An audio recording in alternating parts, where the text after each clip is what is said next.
Maravilha! Mais um episódio do Fala Comandante. Para você que está nos vendo através da internet, no canal do YouTube, Fala Comandante Podcast.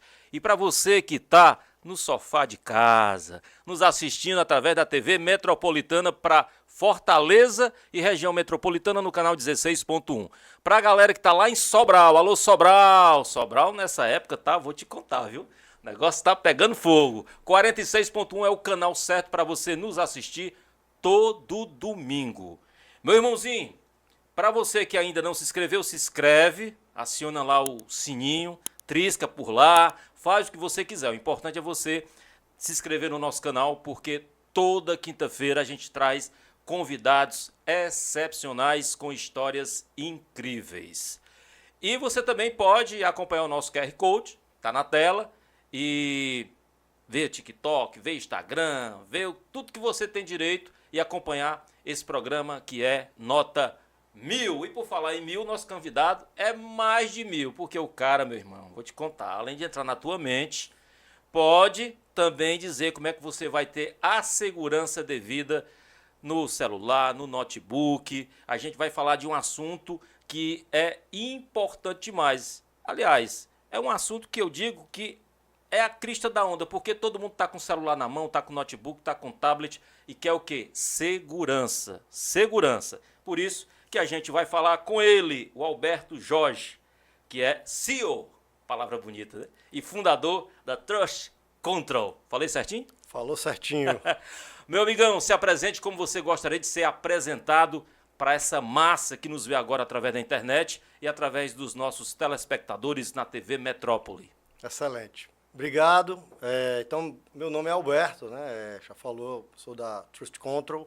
E eu queria falar antes até um pouco da minha história, de como é que a gente chegou aqui até a Trust, né? Hoje, a Trust é uma empresa de cibersegurança, então a gente atua protegendo os nossos clientes e também fazendo detecção e resposta, né, do que porventura é uma ameaça que passa pelos controles. A gente consegue identificar que o cliente está sob uma ameaça e consegue conter aquela ameaça, né?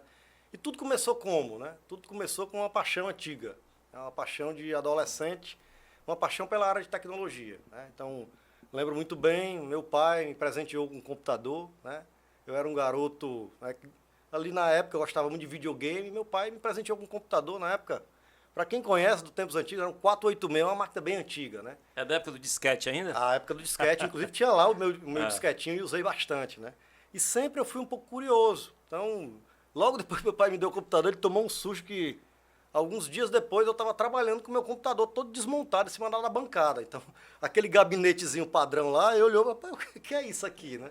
Então, eu sempre fui um pouco curioso e aí foi aí onde eu comecei a minha carreira, comecei a entender um pouco mais o que era hardware, né? Que é essa Sim. parte física do computador. E aí fui para entender um pouco mais e me apaixonei pela área. Comecei a trabalhar também com um sistema operacional que é o Linux. Muita gente hoje conhece o Windows, né, que é o que todo mundo usa no computador. É o mais popular, É o né? mais popular. E na época o Linux para quem mexia, tinha que ter conhecimentos mais avançados, né? Porque muitas vezes era linha de comando, não era a janelinha que você pegava no mouse ali como é no Windows, era muita linha de comando. Então isso me encantou na época, não sei o porquê, mas me encantou, né? E aí foi onde eu mergulhei. E aí naturalmente eu tinha alguns vizinhos que eles entraram na minha onda, né? Então eu morava num condomínio, morava no primeiro andar. E eu tinha um vizinho não era um vizinho, era do mesmo condomínio, que estava no segundo andar e outro no 11º andar. O que a gente fez? A gente criou uma rede dentro do condomínio, passando o cabo por fora do condomínio. Justamente para que a gente pudesse fazer o quê? Jogar nos computadores, online, e aproveitar a internet. Às vezes ele entrava na internet, lá naquela época da internet discada, né? Discada, meu irmão. Ele entrava e aquele lá barulhinho, na internet, eu vou te contar. Né? É um saudosismo aquilo ali, aquele barulhinho. Ele entrava na internet e eu via que ele estava conectado e eu pegava carona lá na internet dele. Então, a gente começou ali, né? Eu tinha 15 anos ali. E foi aí que começou. E começou tudo, despertou realmente uma paixão fora do comum. Mas na época eu pensava, poxa, eu já conheço tanto de tecnologia, acho que não preciso fazer uma faculdade, né? Não preciso... Mas eu estava enganado, né? E acabei começando até uma faculdade de administração, mas eu vi que no meio do caminho eu falei, cara, eu acho que não é isso. E aí eu me migrei para a área de tecnologia, de sistemas de informação, que foi onde eu me formei, né?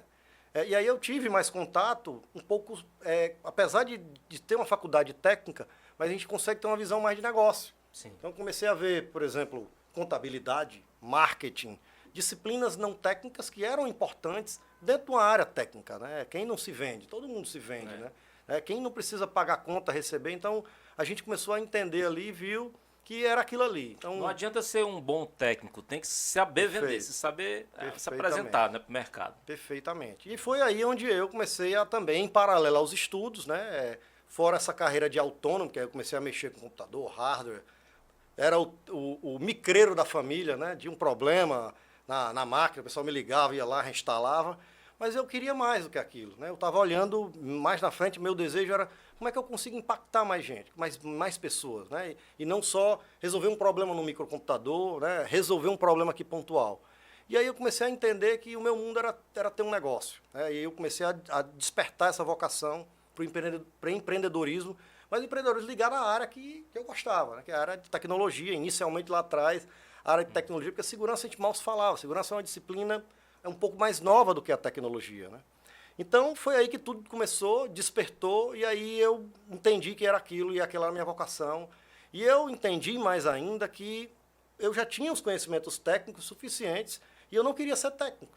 Eu precisava do conhecimento técnico não profundo para que eu entendesse, né, da área, do que eu precisava entregar, mas eu precisava conhecer de negócio, porque o que eu pretendia, mais uma vez, era empreender.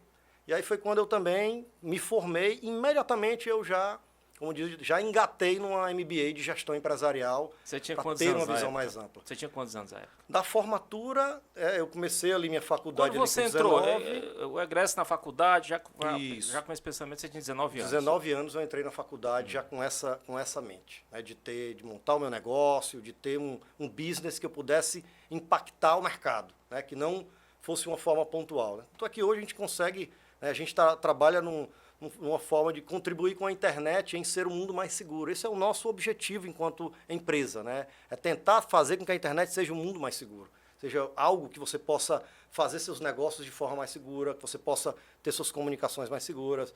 Então, hoje a nossa missão é essa, enquanto Trust, é de estar constantemente impactando, seja com tecnologia para os nossos clientes, seja com esse tipo de recado aqui que a gente está dando, que tem um alcance muito bacana para impactar empresários, impactar pessoas físicas, para entender, né, quais são os riscos relacionados à segurança, o que eu devo fazer, o que eu tenho que me preocupar e conseguir chegar nesse desejo de ter a internet mais segura. Então, foi aí onde tudo começou, né, e em paralelo a isso eu vim fazendo uma carreira na área de telecom, fazendo os microcomputadores, como eu falei, até que chegou um momento que eu fui convidado para atuar em uma empresa de segurança aqui do estado do Ceará.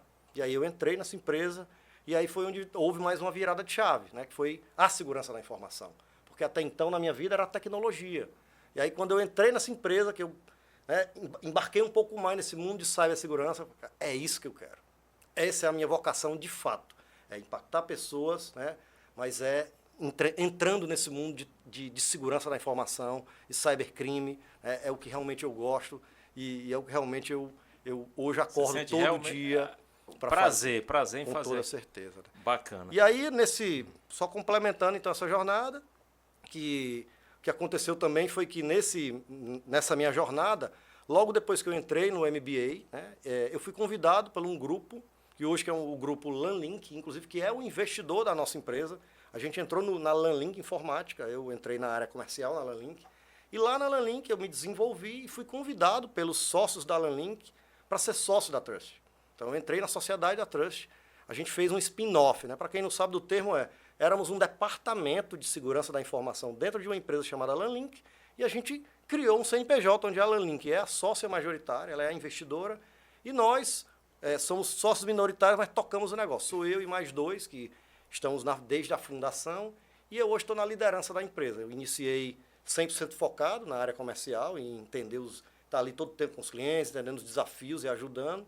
E ao longo dessa minha jornada, né, os acionistas entenderam que a gente podia liderar a empresa como CEO. Então hoje a área comercial continua também sendo ali, eu gosto muito de comunicação, eu gosto de estar nos clientes, eu gosto de estar entendendo os novos problemas, os novos desafios, entender como é que eu ajudo os clientes.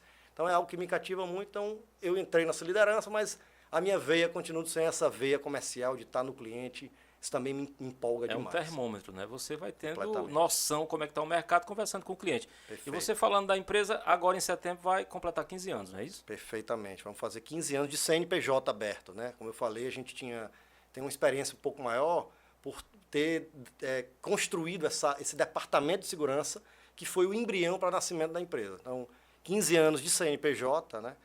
Mais um pouco mais de experiência. Inclusive, vamos aproveitar, e aí eu já aproveitar o teu espaço aqui de audiência, sim. Né?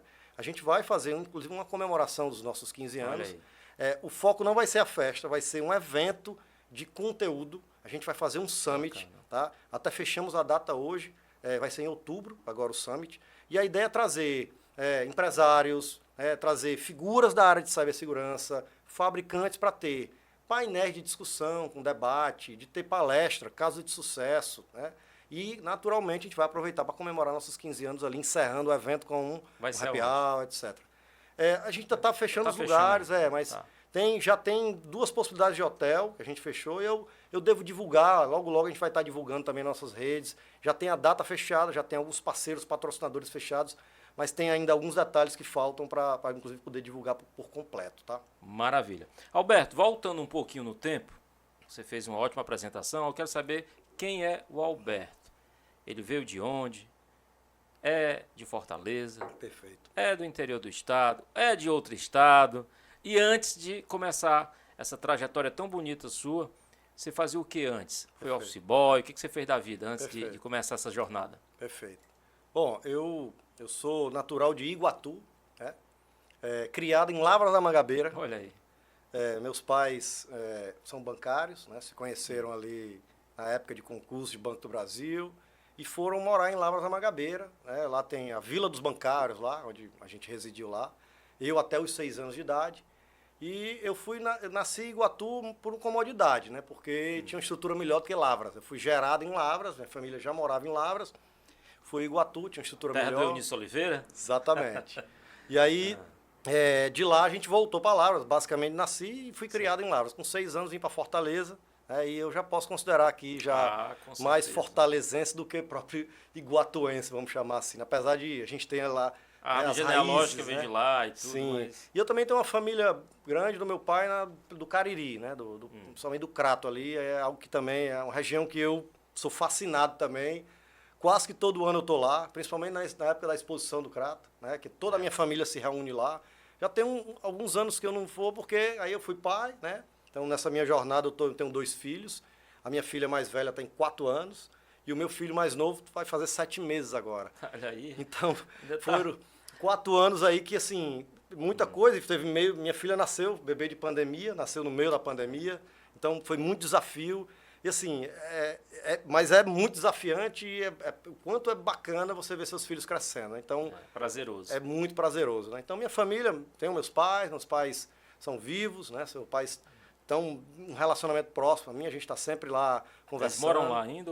Meus pais moram aqui, hoje moram aqui em Fortaleza, né? Meu pai tem um refúgio no Icaraí, que a gente também está sempre lá, na praia. Então, vira e mexe está lá, junta os irmãos, e não são poucos. Meu pai tem alguns filhos aí, são 7 irmãos, são 8 filhos que meu pai tem. Bacana. Então, vira e mexe, a gente está lá juntando, ainda tem até irmãozinho mais novo também. É muito bom, isso é muito prazeroso. Sem dúvida, é bom demais. Esse ambiente familiar... Ele prospera, ele lança positividade. Perfeito. E você contagia. Perfeito. Acaba contagiando. E é o exemplo dos seus pais que certamente você vai levar para os seus filhos, né? Com certeza. E falando um pouco também de como eu comecei ali a minha vida de fato profissional, né? Eu tive uma experiência numa empresa que oferecia estágios, né? Que é o CIE. Eu fui estagiário lá do CIE. Eu fazia uma espécie de um telemarketing lá. Eu fazia agendamento se eu tinha uma empresa que queria contratar gente, eu tinha banco de pessoas, então a gente ligava para essas pessoas e conectava com essas empresas para marcar reuniões. Logo no começo da minha carreira, esse foi de fato o meu primeiro trabalho, mesmo sendo um estágio, né?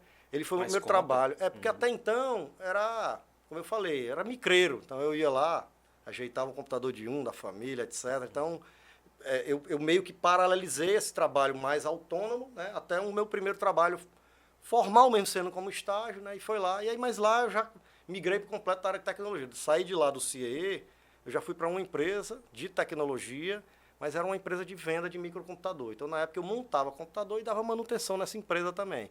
E aí, depois que eu saí dessa empresa, fui fazer esse histórico que eu trouxe para vocês, né? Entrei numa operadora, né? Na época, Telemar, fiz trabalhos também para Telemar, como parceiro.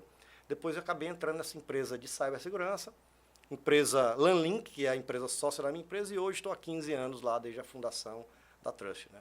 Esse é um pouquinho aí do nosso histórico, desde mais Caramba, atrás. não, e que histórico, né? Inclusive eu vi um pouco da tua história, além de você proferir palestras aqui no Brasil, né? Não só no Ceará, você também foi para os Estados Unidos, não é isso? Perfeito. Conta um pouco dessa experiência lá que você Perfeito. teve. Perfeito. A gente tem algumas experiências já lá. Uma, a gente vai anualmente, religiosamente, existe um evento de cibersegurança, que é o maior evento de cibersegurança do mundo, chamada RSA Conference, tá? Que é uma conferência de profissionais, hackers, empresas, né, que vão para discutir tecnologia, negócio, inovação. Então, essa feira acontece lá em São Francisco e é o berço da inovação. Né? Você vê lá, você está bebendo da fonte. Então, o legal é que você está constantemente, todo ano eu vou e eu vejo empresas que... O legal é que eu vejo empresas e eu sou curioso, então eu paro para conversar, até para gastar um pouquinho no nosso inglês, né, que a gente não está usando todo o tempo. Então, a gente para conversar para entender qual é o teu business, qual é o teu negócio, né? E o cara traz para a gente ali um negócio, porra, já existe um problema para isso. Porque lá no Brasil nem esse problema existe. Então, os caras estão tão na frente da gente, mercado americano, principalmente ali no berço do Vale do Silício, que eles já têm dores que o Brasil ainda não tem. Então eles estão mais na frente. Essas dores provocadas por coisas que ainda não aconteceram no Brasil. Eu costumo dizer que a gente tem aí uma defasagem de 2 a 3 anos no mercado, principalmente no mercado americano. Israelense, infelizmente, era maior. Você pega algum tempo atrás, eu falava 5 anos. Hoje eu já estou falando 3. Isso é uma percepção, naturalmente, isso é uma percepção, não é um dado que eu estou trazendo aqui, é uma percepção de quem está sempre lá, né? Então, essa é uma experiência que a gente vai anualmente, todo ano tem uma data que a gente vai, né, para trocar experiência, para trazer, às vezes, novos parceiros para desenvolver novas tecnologias conosco. Mas a gente também teve outras experiências fora, né? Uma que eu tive, assim, que me marcou profundamente, foi uma experiência em um parceiro nosso, chamado Palo Alto Networks. A Palo Alto hoje é o maior parceiro da gente, é uma das maiores empresas de cibersegurança do mundo, fabricante de tecnologia de segurança que nós utilizamos dentro das nossas operações. E eu tive experiência lá, que eles abriram, chama de New Hire. Trazendo para o português aqui bem dito, quando eles contratam um colaborador novo, eles passam por um processo de nova contratação. Então, eles têm um banho de loja, passam por várias áreas, tem a capacitação. E eles abriram uma turma para parceiros. E eu não hesitei em ir, porque, cara, isso aqui vai ser provavelmente vai ser um outro divisor de águas da minha vida. E foi, né? Porque naquela época eu já falava inglês, mas assim, eu não estava todo dia no inglês. Então, fiquei numa imersão de 1 semana nessa empresa, dentro da sede do fabricante, lá no Vale do Silício. E eu tive contato com gente de todo lugar do mundo, porque foram, inclusive, os colaboradores novos contratados por eles também estavam lá.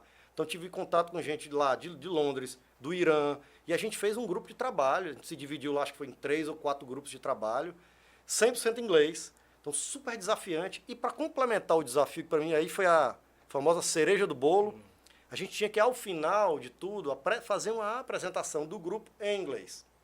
E aí, assim, para mim, falando da minha área de tecnologia, em inglês, né? Aí tem todo aquele... Né? O friozinho na barriga não tem como, né? E assim, eu acho que foi um dos momentos de maior crescimento. Na hora que você se colocou numa situação que foi desafiadora, como você bem falou. Sim, em um ambiente que não é seu. Perfeito. Vivendo em uma cultura que não é sua. Perfeito. Eu tenho certeza que, além do friozinho na barriga, você, poxa, eu sou capaz, eu vou conseguir. Com certeza, né? Foi isso mesmo. Assim, naturalmente, quando...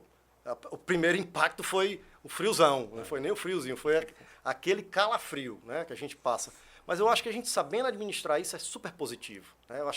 Eu gosto muito de falar que o medo é legal. Agora a gente tem que saber, né, saber a dosagem do medo correta para evitar que o medo se transforme num pânico, em algo pior. Mas o medo é importante porque ele abre a nossa percepção. Você tem que controlar. Isso, exatamente. Então, assim, para mim, naturalmente foi aquele primeiro mal-estar, medo. Eu posso fazer isso. Né? Eu tenho total condição de fazer isso. E foi um sucesso. Naturalmente, tiveram percalços, é normal, né? Mas a gente fez com que a gente aprendesse e crescesse. Assim, foi muito bacana essa experiência, né? E a gente vai constantemente. Então, assim, normalmente 2 a 3 vezes por ano a gente está indo, né, para se conectar com parceiro, para participar de feiras.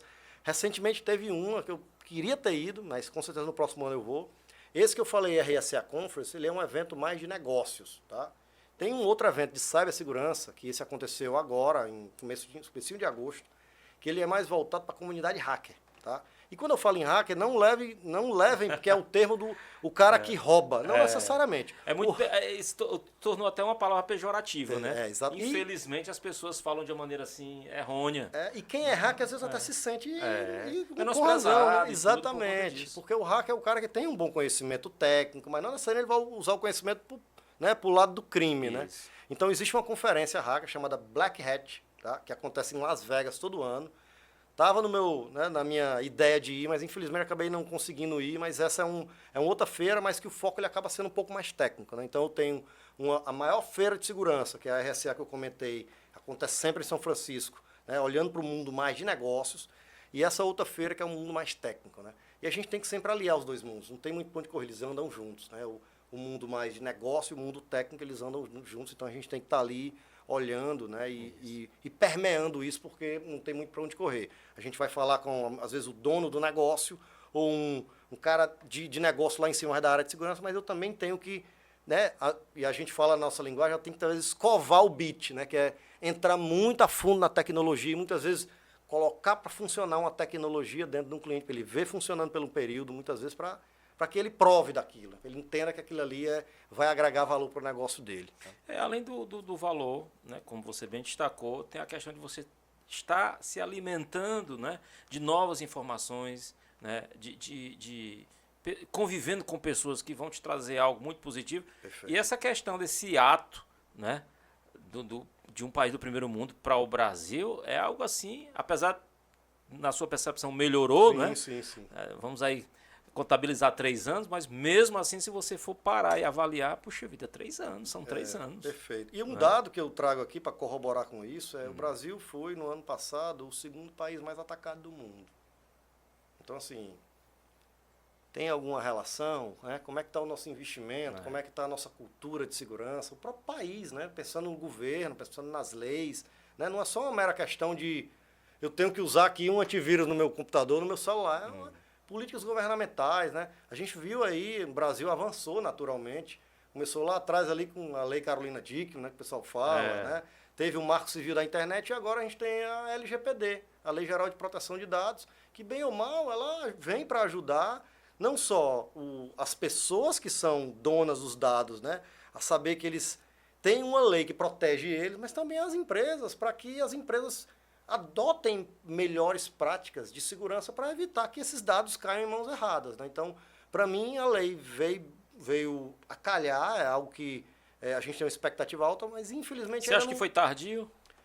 Eu acho que outros países foram na frente, a Europa principalmente, a Europa ela foi a pioneira, o Brasil acabou demorando um pouco, eu não posso dizer que foi tardio, porque tem outros países também que ainda estão se adequando, tá? Mas acho que podia ter sido um pouco mais, e o ponto principal o que a gente fala muito aqui no Brasil, a lei tem que pegar. O pessoal fala muito isso, né? E assim, mais uma vez, já ajudou, a gente conversa com muitas empresas que elas se adequaram, mas de uma forma geral, a gente não está vendo ainda uma atuação muito forte. E a gente sabe que quando pegam para Cristo, ou seja, começa a multar, começa a divulgar, aí que realmente começa a ter uma sensibilização maior. Meu amigo, quando vai no bolso... quando vai no bolso normalmente pesa bastante. Vai no bolso.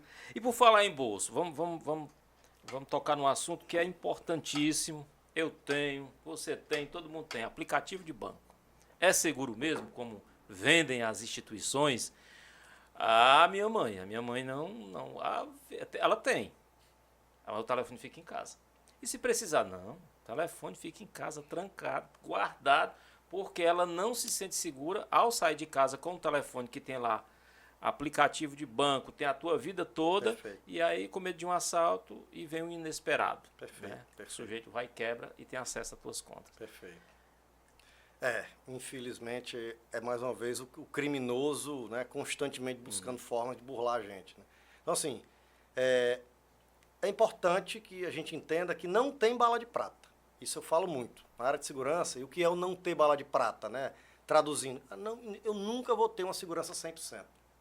Isso a gente tem que ter em mente. Todo mundo tem que estar em mente. Nós empresários, nós pessoas físicas, temos que entender que não vai ter 100% para nada. Aliás, tem para uma coisa, infelizmente é para a morte. A gente sabe que é uma única certeza da vida. Né?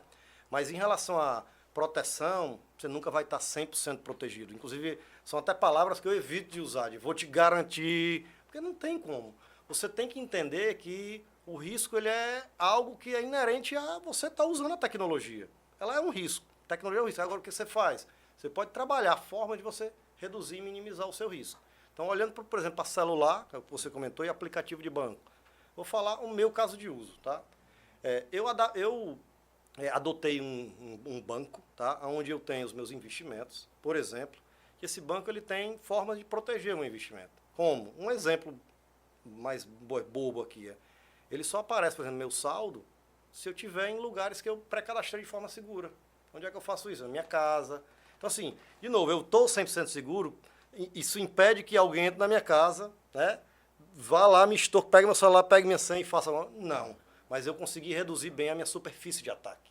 Tá? Se um bandido hoje pegar meu celular, ele vai ver que não tem nada. Não tem nada lá. Entendeu? Então, existem formas, existem práticas, né, de você conseguir minimizar o seu risco. Muita gente faz isso. Né? Muita gente tem 2 celulares. O celular de estar na rua e o celular que fica em casa lá com... É uma prática? Sim, é uma prática. Não deixa de ser uma forma de você reduzir o seu risco. Tá? Então, assim... Eu acho que tem formas e formas, né? Como eu falei, hoje eu me sinto mais tranquilo em relação a essa prática que eu adotei, tá? Eu estou 100% protegido? Não vou estar, né? Eu poderia estar mais se eu tivesse com o meu telefone em casa. Hoje, para mim, eu entendo que, para mim, meu nível de risco ele é praticamente igual. Eu ter isso no meu celular nesse formato que eu acabei de comentar, ou eu tenho um telefone na minha casa só com os aplicativos de banco, tá? Então, assim, qual é o ponto aqui que a gente recomenda, né? É você ter alguns cuidados, né? Mesmo com os cuidados, a gente sabe que não tem, de novo, a bala de prata, né? Mas os cuidados que eu tenho que ter é usar senhas complexas, sempre. Não usar aquela senha 1, 2, 3, 4, 5, 6, ABCDE, aquelas senhas que... Sim. É legal que todo ano o pessoal divulga na internet as senhas fáceis mais usadas e descobertas pela comunidade hacker, né? Então, é legal, sempre tem umas senhas lá e 1, 2, 3, 4, 5, 6, ela é muito campeã disso, né? Então, usar senhas complexas, misturando letras, números, caracteres especiais, letras inclusive maiúsculas e minúsculas, tá? Existem hoje umas ferramentas, inclusive gratuitas, que você consegue gerar a sua senha por dentro dessa aplicação. Então, vou cadastrar uma nova senha em um novo aplicativo. Em vez de eu digitar a senha e criar a senha, eu vou nesse aplicativo e ele gera uma senha maluca. Eu digo, ó, eu quero gerar uma senha de 30 caracteres, tudo misturado. Ele gera, eu nem sei qual é a senha, ele vai lá e preenche no aplicativo. Hoje basta eu ter uma única senha, que é a senha do meu cofre. Na hora que eu acesso o meu cofre tem o resto das minhas senhas lá. Então essa é uma outra recomendação que a gente sempre dá. Outra, usar o duplo fator de autenticação. Inclusive alguns bancos têm isso. Alguns bancos, para eu realizar certas transações, ele me pede. Aí os bancos também vêm fazendo isso. Sim. Então me pede para fazer uma transação, ele me exige, por exemplo, que eu balance a cabeça, que eu faça um sorriso, para ele ver se...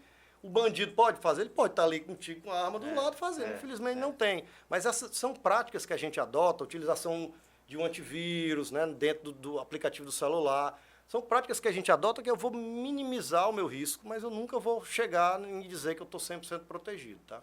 Com essas novas tecnologias e principalmente com o advento da internet, né, a gente sabe que a tecnologia veio para somar. Perfeito. E transformar vidas, né, empresas.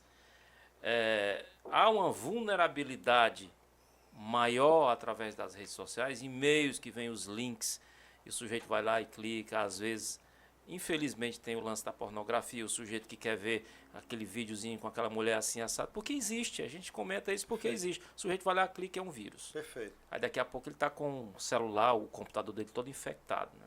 Eu acho que você falou a melhor coisa aí, tá? E hoje o maior risco hoje é o fator humano. Hoje é o maior risco.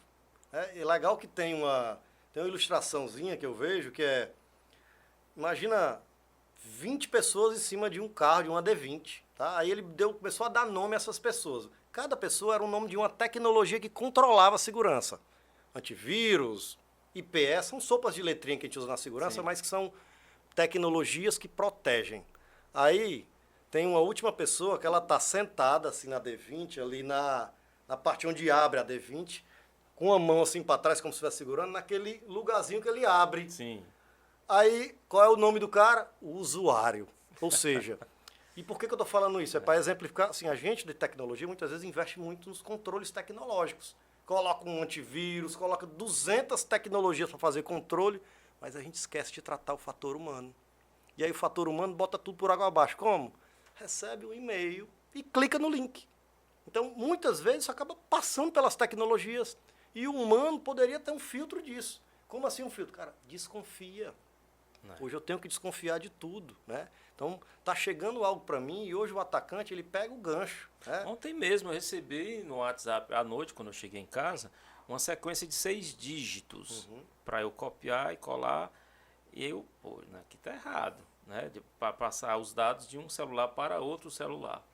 Eu não solicitei. Aí eu saio. Perfeito. Né? Infelizmente, o WhatsApp também é uma porta de entrada, né? Total. Aquelas senhorinhas que não tem, o senhorzinho que não consegue, Perfeito. né? Fica ali o dia todo jogando, fica mandando mensagem, Perfeito. acaba clicando também em um link que eles enviam pelo WhatsApp. Perfeito. E aí tem vários, tem o link, tudo isso a gente chama de engenharia social. Tá? É uma forma de eu conseguir enganar. Pronto, a foto.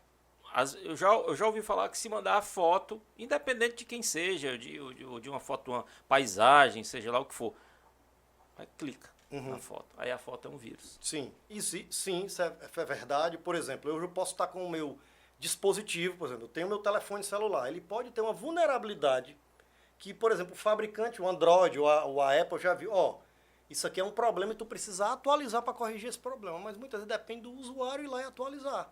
Então tu continua com o problema lá, e esse problema pode ser em só tu abrir um site, uma foto, ele, por exemplo, explorar essa vulnerabilidade e ganhar um acesso por completo ao teu dispositivo. Isso é totalmente possível, tá? Acontece bastante. Eu não sei se é mito ou é lenda, a galera fala muito que o Android é muito vulnerável, pessoas que têm iPhone, eu vou pela segurança, não necessariamente pela modinha, né? Eu vou pela segurança.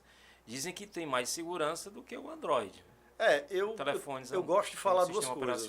A Apple, ela se preocupa muito com privacidade, que é quem desenvolve o iPhone. Então, assim, é impressionante como a privacidade, que a gente chama de privacidade por padrão, a Apple tem isso muito bem desenhado na tecnologia dela. E outra coisa que também ajuda é que a Apple hoje eu só consigo baixar aplicativo da lojinha oficial da Apple.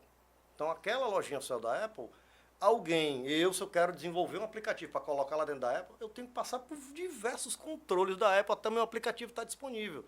E hoje lá no mundo Android, eu posso baixar aplicativo de vários lugares. Então, por exemplo, entrega às vezes o telefone na mão do meu filho, ele instala lá o joguinho, beleza, o joguinho funciona, ele está lá jogando, mas veio junto com o joguinho uma ameaça para você. E aí tá lá, ele tá jogando e a ameaça lá trabalhando no teu terra dispositivo. de ninguém, né? Terra de ninguém, exatamente. Às vezes o barato sai caro. Você não quer investir? Eu já vi colegas dizer, mas é muito complexo, é muita burocracia e tal. Aí, meu amigo, mas é a questão da tecnologia, da segurança, né? É assim, sem dúvida nenhuma, quando a gente fala em segurança, eu estou falando em controle. E controle, eu estou falando em ter algo ali que vai, talvez, gerar algumas travas. Só que a gente tem que entender que muitas vezes é o tal do balanço, né? Então, é melhor eu ter totalmente descontrolado, mas está correndo um risco gigantesco, ou eu ter aqui um nível de controle que eu estou num nível de risco aceitável para mim. Então, assim, minha esposa reclama muito, tuas senhas sempre são, né? Ela me pede, me dá a tua senha do Amazon aí para eu fazer uma compra, passa lá, pelo amor de Deus. Mas assim, eu trabalho com isso e eu respiro isso. Que a senha dele, do Wi-Fi é o chassi do carro dele.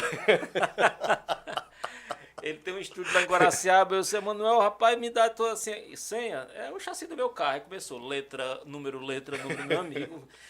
Mas por que tu fez? Não, rapaz, a menina tava copiando aí minha senha que a mulher tinha feito. Eu peguei e mudei logo aqui, pronto, ninguém copia mais. A galera chegava lá perto do estúdio dele, né? Era no térreo, aí pegava o bizu da senha e pronto, ficava usando. Eu disse, não, vou colocar aqui o chassi do carro, que ninguém vai ter acesso, né? E pegando um gancho também, se você falou, hoje também se mistura muito com segurança essa questão de fraude. Tá intimamente ligado, fraude / segurança. Então, um ponto também que eu queria colocar aqui, assim, a gente está vendo, o Brasil é campeão também disso, tá? Empresas, né, que tem a sua marca utilizada por fraudadores para fazer negócios em nome da marca. Então, exemplo, vou pegar uma marca aqui conhecida, Adidas, tá vindo na cabeça, tá? E aqui no Brasil eu posso, por exemplo, eu, atacante, posso ir lá no Instagram, crio uma lojinha fake da Adidas, igual a Adidas, que eu consigo clonar facinho, cria uma promoção, patrocina o link e começa a aparecer para as pessoas lá que existe uma super promoção da Adidas. Quando ele entra na lojinha, é a cara da Adidas e o cara compra. E aí o que acontece? Quem comprou, perdeu o dinheiro, porque ele entregou o dinheiro na mão do bandido. Isso. E o caso da Adidas, que foi o exemplo que eu usei, ela está perdendo dinheiro, ela está perdendo receita, né? Porque esse dinheiro podia ter ido para ela, né? Então hoje está muito em alta, não só essas lojinhas, mas anúncios falsos. Às vezes você vai no Google fazer uma busca, o primeiro link que vem lá é um link patrocinado, que ele pode ser um link malicioso. Enche o saco. Agora, em relação a site, eu já observei, os sites, para você ter o mínimo de segurança, tem um cadeadozinho na ponta, né? Logo no início. Perfeito. Dá para a gente visualizar, comparando com perfis fakes, né? Perfeito. Como eu já vi, inclusive, das americanas. Perfeito. Aí vem os erros ortográficos, aí você tem que ter um olhar clínico para observar tudo isso, para saber se aquele site, né, daquela página, ela contém algumas situações que, aí acendeu a luzinha vermelha. Perfeito. Porque é de praxe, eles erram muito na questão ortográfica. Né? E não só isso. Uma prática extremamente adotada é criar aqueles domínios que a gente chama de, no inglês, lookalike. São domínios super parecidos. Então, pegar aqui um exemplo, o próprio Adidas, né? Adidas.com. Eu posso pegar e botar Adidas com 2 S no final. Isso. Às vezes o cara abre, ele nem percebe. Tá ali a Adidas, ele bateu o olho ali, tinha um S na frente. .com e tal. O cara fica cego. O cara fica cego. Totalmente, né? Não tem e como. Aí, assim, e também outro ponto é os executivos também. Vem acontecendo muito de clones de perfis de executivo, para daí eu conseguir ser ponte para fazer ataque. Então eu tenho um grande executivo de uma grande empresa que está lá na rede social. Eu posso me passar por ele, clono o perfil dele, e de repente outras pessoas podem achar. Então a partir daí eu também posso ser ponte para fazer ataques, para fazer golpes, né? Você não acha que a incidência aumentou muito? Perfeito. Muito, mas muito esses crimes. Você acha que a nossa lei ainda ela é falha em relação à questão desses crimes cibernéticos? Eu creio que sim. Eu ainda muito vulnerável, fraca. A gente vem melhorando, como eu falei, LGPD, tem uma série de coisas que vem entrando, mas assim, a gente ainda, até pouco tempo, os juristas acabam tendo que fazer ali referências ao... Você não tem uma lei específica digital, né? Então você acaba indo para o Código Civil, Código Penal, e são coisas mais antigas que a gente tem que dar uma adaptada, né? Não, são códigos mais antigos. Então, assim, a gente ainda já melhoramos muito, como eu falei, desde desses marcos aí, Lei Carolina Dickmann, Marco Civil da Internet, a própria LGPD, mas ainda a gente tem... Foi há pouco tempo, teve algo que eu confesso a você que foi colocado até já no cenário e tudo mais, relacionado a crimes digitais, que pelo que eu escutei ali na época já era um outro avanço. Eu não tenho todo aqui com propriedade para trazer, mas eu vi que há pouco tempo também acho que houveram melhorias em relação a leis voltadas para os crimes digitais. Mas ainda hoje a gente tem um gap muito grande, né, em relação a isso. E tem outro ponto, muita gente não denuncia. Eu recomendo sempre, eu acho que as pessoas talvez não acreditem muito, mas, cara, fazer um boletim de ocorrência. Eu acredito que a maioria não denuncia porque não acredita. Perfeito. Não acredita. Infelizmente, a gente vive em um país onde a carga tributária é muito grande. Muito grande. Para você abrir uma empresa hoje é complicadíssimo. Perfeito. Tem as facilidades através do MEI, enfim, mas tem o tal do Simples Nacional, que às vezes o sujeito entra para fazer um bom trabalho e quando ele vai perceber, ele está pagando uma carga tributária altíssima. Acho que por conta disso o sujeito já está cansado, já foi frustrado também, perfeito, porque muitas vezes o negócio dele não vai para frente, enfim. Perfeito. Tem uma série de questões. Mas em relação à questão, a gente abordou um pouco aqui o celular e notebook e tablet também. Tá uma facilidade muito grande, novas tecnologias. Hoje você tem um aparelho menor, fininho, mais leve e que ali você agrega tudo. Uhum. E não só isso. Quais são as dicas que você pode dar para quando o sujeito for comprar um tablet ou um celular mesmo, um notebook? E eu conto ainda com a mobilidade, que muitas vezes ela é super beneficial, mas dependendo da ótica, da organização da empresa e dependendo da falta de controle que eu tenho desses dispositivos, pode ser também um risco para as empresas, tá? O que acontece? Hoje a gente vem, inclusive, olhando o próprio Google, ele vem trazendo que, por exemplo, hoje o Google é muito mais buscado a partir de dispositivos móveis, por exemplo, do que de dispositivos tipo notebook.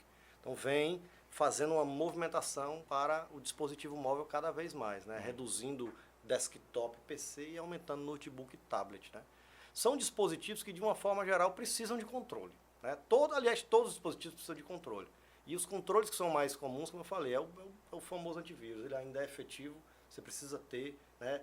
Mesmo como pessoa física, pessoa jurídica nem se fala, pessoa jurídica tem que ter níveis de controle até maior. É obrigatório ter. É obrigatório, não tem como não ter. E também controles por conta dessa mobilidade, né? Porque às vezes quando eu estou na empresa usando o dispositivo, eu estou sendo controlado pela internet da empresa que está ligado também a outros dispositivos. Pronto, outra situação que se fala muito em relação a essa porta de entrada facilitadíssima. Você está aqui com o seu notebook, com o seu celular na sua empresa, você está seguro, está usando aquele Wi-Fi. A partir do momento que você vai para outra empresa ou vai acionar um Wi-Fi público, enfim, aberto, ele está ali também sendo propício a pegar um vírus numa facilidade muito grande por conta da insegurança, não é isso? Total. Eu mesmo sou um pouco paranoico com isso. Eu evito muito usar as redes Wi-Fi por aí, abertas, né? A não ser que eu já saiba e confie naquela rede. Por quê? Existem aparelhinhos hoje, né? Não só a própria fragilidade desses dispositivos, que muitas vezes é um dispositivo caseiro usado corporativo, você está acessando um ambiente que tem vulnerabilidade, mas hoje existem aparelhinhos que os hackers, né, principalmente os hackers, né, do mal usam, mas os hackers do bem também, eles usam para fazer testes de invasão numa empresa. A empresa quer testar para ver se ela está, né, protegida, mas ele é muito usado mais pelo cybercrime. Então o que o cara faz? Ele pode estar com um aparelhinho numa mochila, ligado numa bateria externa, e esse cara, o que ele faz? Ele cria uma rede sem fio, o mesmo nome daquela rede sem fio que você já conecta, tá? E o seu celular, ele fica todo o tempo procurando, às vezes. Se você deixa o seu Wi-Fi ligado, pode ter certeza, ele está ali todo o tempo procurando uma rede para poder se conectar. Se ele achar, ele vai lá e conecta automaticamente. Então esse aparelhinho, ele vai simular que você estivesse conectando numa rede, que é uma rede talvez conhecida sua, mas você está conectando numa rede de um bandido. E aí o que ele pode fazer? Todo o acesso está passando por dentro desse aparelhinho dele. Ele pode, se você entrou no site do bb.com, ele pode te direcionar para o site dele, que ele criou, com a cara exatamente igual do bebê. Você vai lá, coloca a tua agência, coloca a tua senha, talvez ele vai dar um erro no final, porque ele não vai ter a aplicação toda do banco lá, mostrar o saldo. Depois que tu botar a tua senha, dá o ok, talvez ele vai dizer lá, uma tentativa, deu um erro, mas ele já está de posse da tua senha, né? Então assim, e fora isso, ele consegue saber todo o fluxo de dados que tu está passando. Porque tu está num aparelho dele, que é um aparelho que ele consegue ter total visibilidade, né? E total controle, né? Total controle. Aí total. me diz, Alberto, em relação a você falou Wi-Fi, então é melhor, né, para quem usa muito o celular, usar os dados móveis, nesse caso, da sua Vamos operadora? lá. Se você é mais confiável? Se você tem dados mais críticos, sim. Se você não confia na rede, sim. Agora, dependendo do teu uso, eu vou abrir só para navegar na internet e botar no globo.com. Provavelmente eu não vou ter nenhum problema. Certo? Então, assim, depende muito de para que você vai usar. Eu não uso para fazer negócios, por exemplo. Para fazer negócio, eu uso o meu 4G, 5G. Ou numa rede confiável, na minha casa, na empresa. Agora, estou num shopping, sei lá, tem uma rede disponível, que às vezes a rede do shopping tá ok, mas é como eu falei, o que me garante que eu não tenho um bandido do meu lado com um aparelhinho lá sugando os meus dados? Então, eu particularmente, é claro que a gente de segurança, a gente acaba, né, tendo um nível maior ali de paranoia ou de preocupação, né? Então, porque você tem um olhar clínico, você vivencia isso, você trabalha com isso. Então é diferente do leigo, né? Que não vai ter essa preocupação. Ah, cara, eu vou usar meus dados. A preocupação, eu vejo muito isso. A galera chega, não pergunta nada, não dá bom dia. Muitas vezes esquece até de dar bom dia, boa tarde, boa noite. Ei, tem a senha do Wi-Fi? A primeira coisa que pede. Chega na tua casa, isso também. Meu amigo. Virou Wi-Fi também. Eu sempre trago essas ilustrações como exemplo. Tem uma também que é daquela pirâmide de Maslow, né? Que são aquelas necessidades básicas de comer, relacionamento social. O Wi-Fi já está no topo, né? Hoje você não quer mais comer, você não quer se relacionar, precisa de Wi-Fi. Né? É interessante. Se você for observar, às vezes, eu até comentei aqui com um entrevistado essa semana, o sujeito vai almoçar. Aquela hora é sagrada. Sim. Às vezes eu vou em um restaurante aqui na 13, tá o sujeito lá com o celular, ou a moça com o celular. Quando não coloca aqui, tá aqui, comendo e teclando. Ou seja, o nível de atenção cai muito. Total. Muito. Ele fica ali propício a fazer qualquer M, né? E saindo um pouco até da área, mas também tem a questão de produtividade, né? Porque assim, eu não sei se você já fez isso, eu às vezes faço, e algumas pessoas já fazem, eu peguei depoimento. No teu telefone tem lá um uso dos teus aplicativos. Quanto tempo você ficou usando aquele aplicativo com o teu telefone na hora que estava com a tela aberta? Muitas vezes é assustador, porque tem gente que passa, às vezes, 8 horas no Instagram. Beleza, e meu propósito é fazer negócio no Instagram, ótimo, 8 horas no Instagram, provavelmente fiz bons negócios. Você está produzindo. Se eu estou navegando ali, sigo 200 mil pessoas que às vezes nem me agregam, eu só estou querendo escutar e ver, aí entra também nessa questão da produtividade. Agora, né? tem a questão também, tendo esse olhar para o Instagram, né? Principalmente para o Instagram, a gente vive em um mundo muito competitivo, isso é fato, Perfeito. mas também num mundo muito narcisista. O sujeito tem a necessidade de se ver, tá ali. Ontem na academia, meu irmão, eu fiquei assim, perplexo. Não, a palavra é essa, perplexo. Fui para a academia ontem, estava o sujeito todo, né, com a moça, certamente a namorada dele, e ele parava, né, ajudando a moça, parava, ia para o canto e ficava batendo foto, ficava filmando, ao ponto da moça chamar a atenção dele. Ei, fulano, vem cá. O tempo todo o cara estava muito mais preocupado em se mostrar, né? Eu não sei se estava fazendo live ou batendo foto, Sim. do que necessariamente ter aquele cuidado. Perfeito, né? perfeito. Focar naquilo. E eu pego um gancho disso também, porque muita gente acaba se expondo demais. E essa exposição exagerada, ela também traz riscos. Quantas pessoas já tiveram suas casas assaltadas porque estava divulgando que estava viajando, né? Ou que faz divulgações lá de coisas pessoais. Tem aqueles joguinhos do Instagram, né? Isso. Fala a sua idade, fala, as pessoas vão postando e aquilo vai viralizando. Aquilo é um prato ali, cheio pro bandido. ali Ele quer seus dados para poder tá alimentando fazer um você ataque com mais todas as direcionado. informações. Exatamente. Todas as informações. Perfeito. Eu até oriento as minhas filhas, né, a não postarem muito, né? É lógico, é adolescente, vão postar, tá no restaurante, tá com um coleguinha, vai postar. Agora, ter o cuidado de se expor e ter um limite, né? Porque você não sabe quem está do outro lado. Perfeito. E naturalmente, esses próprios aplicativos, não só o Instagram, mas todas as redes sociais, você tem também configuração de privacidade. Né? Então, por exemplo, vou postar um negócio desse? Será que a minha rede está travada para que eu, por exemplo, só caia para as pessoas que seguem e me seguem? Porque às vezes não está aberto, qualquer postagem eu vou postar a minha vida toda para onde eu vou, como eu fui, está totalmente aberto. Então basta eu dar uma pesquisa no Instagram pela pessoa, sei quem é a pessoa, chego nas publicações e conheço boa parte da rotina da pessoa. Até um amigo me falou, rapaz, eu vi a matéria que o Instagram vai tirar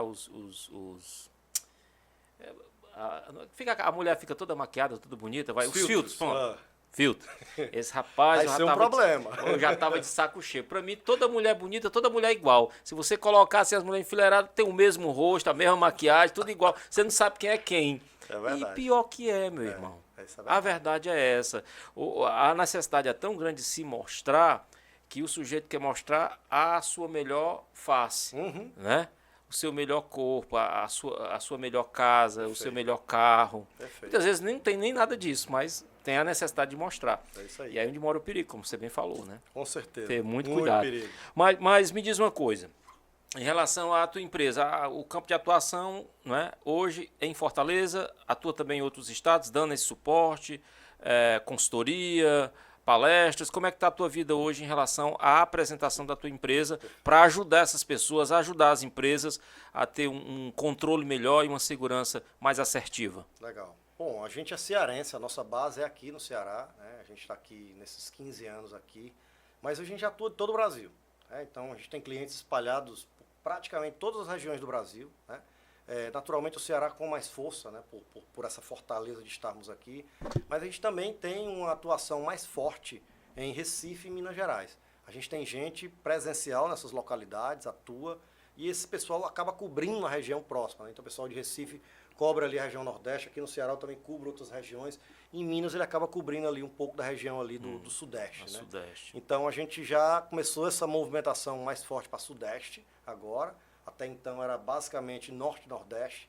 Apesar de que, como o nosso negócio ele hoje é muito remoto. A gente consegue prestar praticamente todo o nosso serviço remoto, sem eu precisar estar fisicamente dentro do ambiente do cliente. E muitas vezes eu estou usando a nuvem.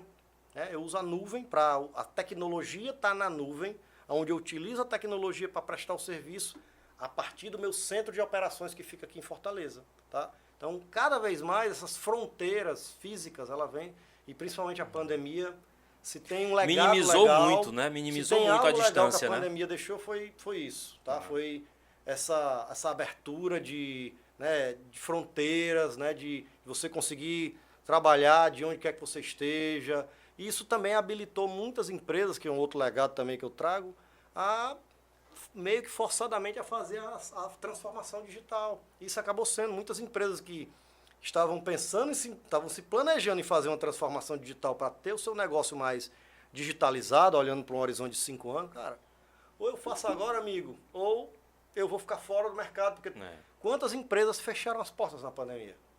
Milhares. Empresas que viviam 100% do mundo físico. E eu não podia nem... Claro, os serviços essenciais, eles acabaram sendo ali mantidos, mas imagina que não era o essencial. Né? Você falou na nuvem agora há pouco, né? É seguro?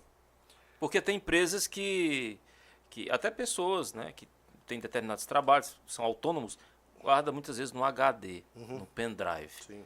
E por qualquer problema, perdeu. Perfeito. A nuvem ainda é a melhor saída? Normalmente a melhor resposta para isso é depende. E aí eu vou explicar um pouquinho por quê. Muita gente pensa, tem dois extremos, né? Pensa, pô, a nuvem é segura, vou colocar lá. É uma ótica. Pô, a nuvem é insegura, está publicada, eu não vou botar lá não, prefiro ter. Então tem óticas e óticas. O que eu trago, tá? A nuvem, ela trabalha com responsabilidades compartilhadas. Cada provedor de nuvem, dependendo do tipo de serviço de nuvem que você contrata, ela vai dizer até onde vai a segurança dela e até onde precisa ser a sua. Então, é seguro? Depende. Por isso, é seguro para que eu, por exemplo, coloque o meu dado lá e esse meu dado esteja na melhor disponibilidade, ou seja, o exemplo que você deu aqui do HD queimar, de parar.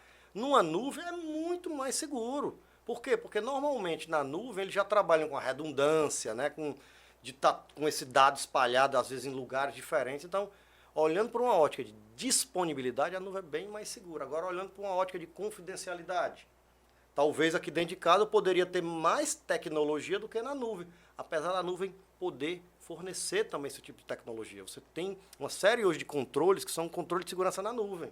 Então, por isso que eu estou dizendo, é mais segura?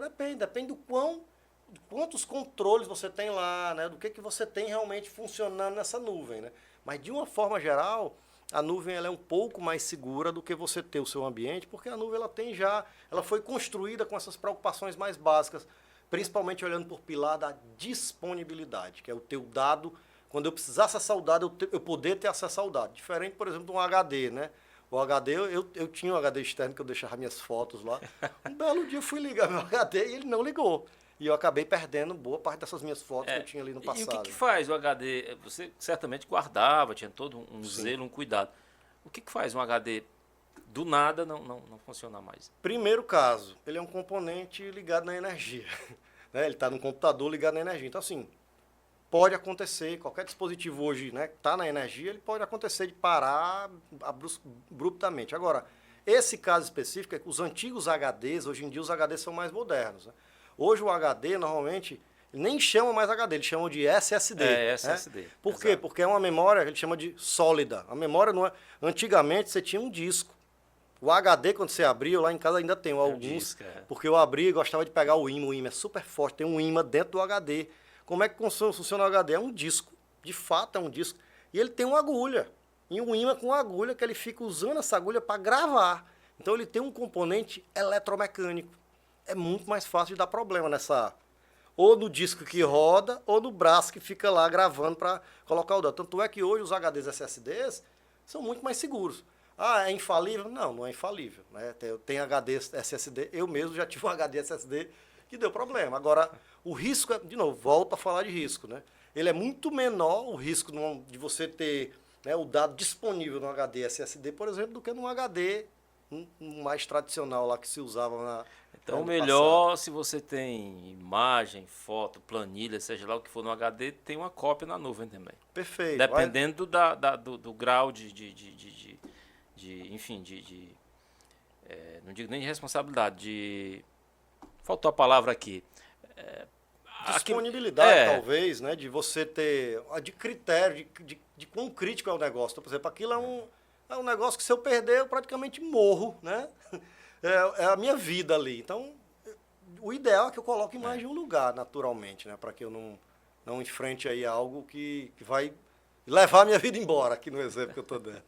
Meu irmão, e para quem está nos assistindo, que quer te contratar a tua empresa, fala para a gente aí, qual o contato, e-mail, site, qual é o canal de comunicação que você disponibiliza para que você possa ter esse diálogo com quem quer contratar o teu serviço, o serviço da tua empresa. Perfeito. Eu vou concluir uma fala aqui que eu acho que é legal.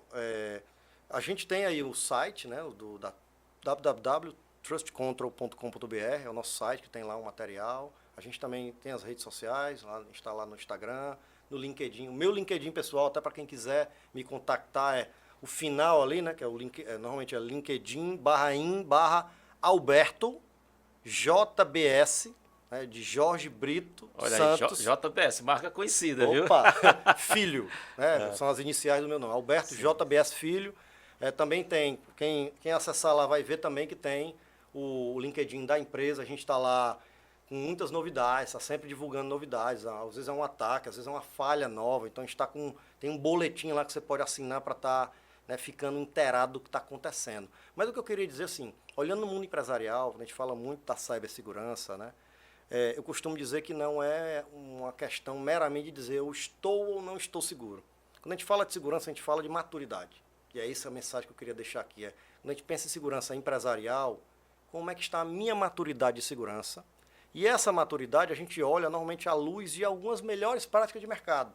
Pô, eu vou reinventar o que é a segurança da internet? Não. Existem órgãos, institutos, organizações sem fins lucrativos que elas já normatizam, eles têm um framework, um guia de boas práticas do que é que eu, enquanto empresário, deveria fazer, né, para ter o meu negócio minimamente seguro. E ele divide, inclusive, isso é legal, que ele consegue dividir por tamanhos de empresa. Então, pô, às vezes o meu negócio é pequenininho, eu não vou ter a mesma capacidade de investimento que eu vou ter um negócio gigantesco, né? Então, eu gosto muito de trazer isso, de olhar para essa maturidade, e a gente também consegue ajudar nessa jornada, porque ela é uma jornada, né? A gente sempre com segurança pensa grande, implementa pequeno. Por quê? Pensa grande para eu ter um planejamento de médio, de longo prazo, mas implementa pequeno para que eu consiga mostrar valor. Eu coloco algo para funcionar num escopo normalmente pequeno e rapidamente eu já consigo mostrar valor e crescer, né? Então, é isso. Então, esses são os contatos, LinkedIn, né, o site da empresa, né, e Instagram também, trustcontrol.br, é o nosso Instagram também, que vocês podem acessar e buscar o contato conosco. A gente está chegando quase o finalzinho do programa e eu vou trazer um assunto que a gente vê muito em voga, que é a questão da internet. Se parar a internet, meu amigo, parou a nossa vida? Rapaz, hoje... Banco, enfim, tudo que você faz, rádio, TV, tudo depende da internet. Aí, meu irmão? Eu posso voltar... Tem até algumas lendas, o sol vai, enfim, tal, aquela coisa toda, vai entrar em erupção, um vulcão no Chile, seja lá onde for e tal, enfim. É muita lenda, é muita história, né? Eu vou voltar aqui, eu não me lembro a data exata, mas não deve ter mais de 2 meses, tá? Você deve ter ouvido falar, e com certeza os ouvintes também, o tal do apagão cibernético que houve, há pouco tempo atrás. Foi. Diversas companhias aéreas não conseguiram voar, diversos bancos não conseguiram operar, virou um caos. E o que foi isso? Isso foi um software de segurança que é utilizado por 60% das empresas mundiais e que esse software apresentou uma falha. Praticamente eu parei 60% da internet. Pô, quer dizer que o acesso à internet parou? Não. Mas como é que eu, cliente, por exemplo, daquele operadora de voo lá, como é que eu ia conseguir chegar no aeroporto e fazer um check-in se ela não estava operando? Então, assim, gerou um transtorno muito grande. Então, hoje eu posso afirmar, tá? Se a internet parar... Foi um ensaio aí, foi? Se a, se a internet parar, o estrago ele é muito grande. Eu diria dizer que talvez tenham consequências aí que estão longe de ser mensuráveis. É um negócio que é até difícil de você pensar. Né? Se parou isso e gerou o transtorno que foi, né? Prejuízos também, bilionários, né? E os transtornos para a população. Imagina os aeroportos cheios, imagina os aviões todos parados, né? Imagina quanto o banco perdeu, imagina quantos clientes uma empresa pode ter perdido por ela não estar conseguindo fazer negócio. Né? Então, assim, a internet hoje virou uma peça fundamental para todo e qualquer negócio. Às vezes a gente acaba tendo algum tipo de problema pequeno, mas tem, uma vez ou outra, né, que é natural, é normal na empresa, e para. Perfeito. Para, meu irmão, que todo mundo fica ali. E agora? Eu vou fazer o quê? Ou seja, o sujeito está tão dependente da internet para poder trabalhar. Perfeito. Que não consegue avançar. Perfeito. Fica parado ali. Inclusive, ficamos horas aguardando o sinal de internet voltar para a gente dar continuidade ao nosso trabalho. Aí você imagina uma situação dessa. Perfeito. Eu não quero nem imaginar. É bem complicado. É bem complicado. Meu irmãozinho, prazerzaço de conhecer, prazer grande em poder compartilhar esse momento de muito conhecimento. Eu tenho certeza que a tua participação hoje no programa, no nosso podcast, ela, além de ser enriquecedora, tirou muitas dúvidas, e fica aqui o convite aberto para você voltar outras vezes, porque a gente vai sim continuar tocando nesse assunto que é importantíssimo, principalmente as orientações que você passou aqui. Mas antes disso, me fala qual é o teu comando diante do nosso bate-papo que a gente teve. Legal. O meu comando, eu acabei já falando aqui, mas eu acho que é uma das falas que eu mais falo, né? Posso estar sendo redundante aqui, mas o meu comando não existe bala de prata, tá? E, de novo, o que quer dizer não existe bala de prata? Não tem 100%. Não existe 100%. Então, desconfie de tudo, tá? E, principalmente, se prepare, porque uma hora vai acontecer, né? Isso é uma máxima que nós temos, olhando para o mundo da segurança da informação, da cibersegurança, um dia um incidente vai passar pelo teu ambiente e você tem que estar preparado para responder esse incidente. Então, esteja preparado para um dia os teus controles falharem, de repente, e você ter que responder. Então, entender como você vai, né, atuar no momento desse e saber que não tem 100% em nada, né? Que você tem sempre desconfiar e sempre pensar em como é que eu consigo reduzir o meu risco e não simplesmente estar pensando se eu não estou seguro. Acho que esse é o meu comando. Meu irmão, e o meu é competência. Você demonstra muita competência e preparo naquilo que você faz. Isso é notório quando você fala. Obrigado. E para você que esteve até agora conosco, muito obrigado pela audiência. Eu quero aqui deixar um recado e um abraço forte para todos que fazem a ASPRA, a maior associação policial e bombeiro militar do Norte e Nordeste. Ela que vem com muitos serviços, benefícios, é a nossa patrocinadora e a gente faz questão de divulgar a ASPRA no podcast Fala Comandante. Para você que ainda não é associado, procure entrar em contato conosco através das nossas redes oficiais, aspra.com.br, asprace.com.br, Aspra Oficial. Estamos no Instagram, no Facebook e também no YouTube. E para você que está em casa, nos assistindo na TV Metrópole, muito obrigado pela sintonia, muito obrigado pela audiência. Essa produção é feita através da agência Primeira Coluna. O meu Instagram é Moreira Repórter. Procura lá e vai ter muita coisa boa. Também Primeira Coluna, tá? E Aspra. Irmão, perfeito. Obrigado mais uma vez e quem sabe você retorna ainda esse ano para a gente bater mais papo em relação a esse assunto que é tão importante para que as pessoas estejam antenadas. Perfeito. Eu que agradeço. E, assim, para a gente é um prazerzaço falar desse tema. É um tema que brilha o olho da gente, então não vai ser nenhum esforço retornar. Valeu, pessoal. Até o próximo programa. Tchau, tchau.